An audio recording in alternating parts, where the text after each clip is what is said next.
બંધ કરી દેશે।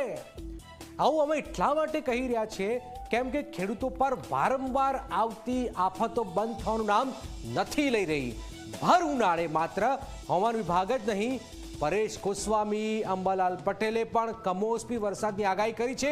ત્યારે કયા વિસ્તારમાં મેઘરાજા બગાડશે ખેડૂતોના પાક, શું થયું છે જોઈએ, જાણીએ, સમજીએ।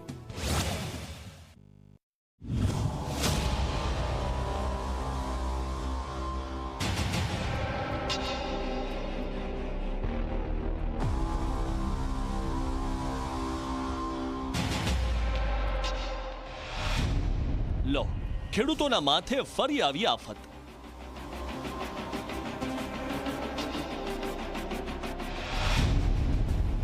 ભર ઉનાળે માવઠું ખેડૂતોને મારી નાખશે।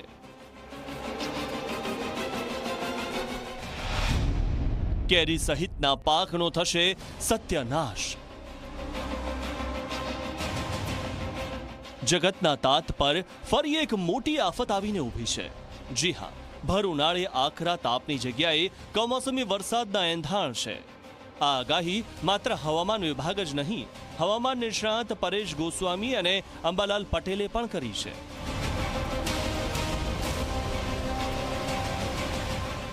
હવામાન વિભાગની આગાહીની વાત કરીએ તો આજથી 3 દિવસ એટલે કે રાજ્યમાં 2 એપ્રિલ સુધી કમોસમી વરસાદની શક્યતા છે, જેમાં સૌરાષ્ટ્ર ઉપરાંત ઉત્તર અને દક્ષિણ ગુજરાતમાં છૂટો છવાયો વરસાદ થઈ શકે છે। તો હવામાન નિષ્ણાત પરેશ ગોસ્વામીએ પણ આગાહી કરી છે કે આગામી 5 દિવસ સુધી રાજ્યમાં માવઠા સાથે ભારે પવનો પણ ફૂંકાશે।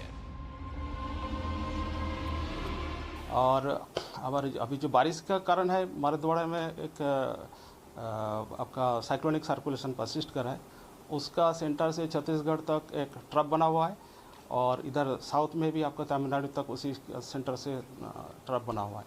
इसी का मूवमेंट के कारण हमारा गुजरात रीजन में ऐसा वेदर का पॉसिबिलिटी बताया जा रहा है। जो कि આવનારા દિવસની અંદર જે વરસાદો પડવાના છે, જેમાં અનેક જગ્યાએ થંડરસ્ટોર્મ એક્ટિવિટી થાય તેવી પણ શક્યતાઓ છે। જે વિસ્તારોની અંદર થંડરસ્ટોર્મ એક્ટિવિટી થશે ત્યાં ગાજવીજ અને પવન સાથે પણ વરસાદ પડી શકે છે। જેમાં આવતીકાલે 1લી તારીખ અને પરમ દિવસે 2જી તારીખ એમ 2 દિવસ સુધી સૌરાષ્ટ્રના વિસ્તારોની અંદર પણ હવામાનમાં પલટો આવશે। જગતના તાત પર કમોસમી માવઠાની આફત આવશે એ નક્કી છે, કેમ કે હવામાન વિભાગ અને પરેશ ગોસ્વામી ઉપરાંત હવામાન આગાહીકાર અંબાલાલ પટેલે પણ ડરામણી આગાહી કરી છે। ખેડૂતોએ માત્ર માવઠાનો જ માર સહન નહીં કરવો પડે, પરંતુ માવઠા સાથે આંધી તોફાનનો પણ કેર ખેડૂતો પર વર્તાશે।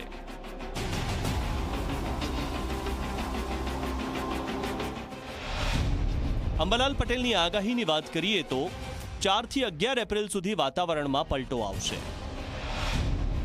સૌરાષ્ટ્ર, દક્ષિણ અને પૂર્વ ગુજરાતમાં કમોસમી વરસાદ થશે। 10 એપ્રિલથી 13 એપ્રિલ વચ્ચે ભારે પવન ફૂંકાશે। 14 એપ્રિલે બંગાળના ઉપસાગરમાં વાવાઝોડું તૈયાર થશે। ભારે પવનથી કાચા મકાનોના છાપરા ઉડી જશે। જૂન મહિના સુધી માવઠાની અસર જોવા મળશે। એપ્રિલ મહિનામાં આંધીવંતનું પ્રમાણ વધુ વધશે અને આ વખતે સખ્ત પવનના તોફાનો અને ધૂળકટ ઉડવાની શક્યતા વધારી રહેશે। એટલે એપ્રિલ મહિનામાં લગભગ શરૂઆતથી જ પવનનું જોર તો રહેશે, પણ તારીખ 11 થી 13 એપ્રિલમાં પવન જોર વધારે છે। તારીખ 14 એપ્રિલથી બંગાળ ઉપસાગરમાં વાવાઝોડાની પ્રક્રિયાઓ શરૂ થઈ જશે। 26મી એપ્રિલથી આકરી ગરમી પડશે અને બંગાળ ઉપસાગરમાં સખ્ત વાવાઝોડા થવાની શક્યતા રહેશે। 10મી મેથી 15મી જૂન વચ્ચે બંગાળના ઉપસાગરમાં ખતરનાક વાવાઝોડા બનવાની શક્યતા છે। હવામાન આગાહીકાર અંબાલાલ પટેલે કમોસમી વરસાદની સાથે સાથે ભારે પવનો અને આકરી ગરમીની પણ આગાહી કરી છે। ભર ઉનાળે આવનારો કમોસમી વરસાદ અને ભારે પવનોના કારણે ખેડૂતોના પાકનો સોથ વળી જશે। ખેડૂતોના કયા પાક પર સંકટ છે તેની વાત કરીએ તો માવઠું કેરી રસિયાઓની કેરી બગાડશે। માવઠાના કારણે કેરીના પાકને સૌથી વધુ નુકસાન થશે। જૂનાગઢ, અમરેલી કેસર અને વલસાડની કેરી બગડશે। ભારે પવન ફૂંકાતા નાની કેરીઓ આંબા પરથી ખરી પડશે।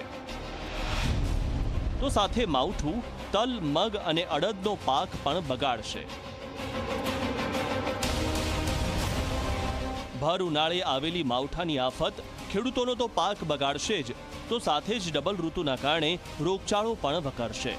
આકરા ઉનાળા વચ્ચે માવઠું અને બાદમાં ફરી આકરો તાપ પડવાના કારણે હોસ્પિટલોના ખાટલા પણ દર્દીઓથી ઉભરાશે એ નક્કી છે. Bureau report, Zee media.